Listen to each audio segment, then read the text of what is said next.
My name is Ella.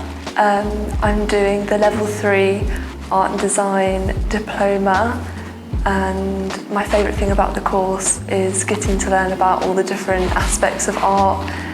So when you choose to focus in on one area of art, you make a really informed decision. There's a lot of really good facilities. There's a big textiles room for people that are into sewing. There's a heat press, which is really good for printing t-shirts. There's a printing studio, which is good for screen printing, lino cutting. There's a photography studio, which is great if you're want to take some interesting photo shoots, like experiment with lighting, or if you've made garments that you want to photograph.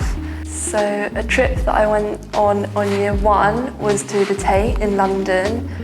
We were looking at Olafur Eliasson, and he made a lot of really interesting installations based around climate change, and they were really great to see in real life because it's a very immersive experience. There was a fog room with different lighting, and yeah, it was something that you had to experience in real life, so it was really nice to have the opportunity to go there.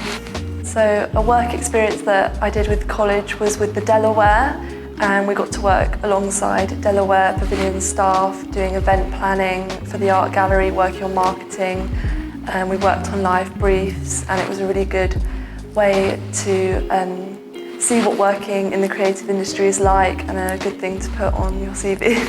When I was in year 11, the only thing that I liked doing was art, and I just wanted to focus on it full time. And so it was a really great decision choosing this course. You meet so many amazing people, you really get to know everything about art. You experiment with all the different types of art, so you can tell what ones are your favourite and what industries that you want to go in, and it really helps set you up for either doing a degree in the creative industry or getting a career in the creative industry.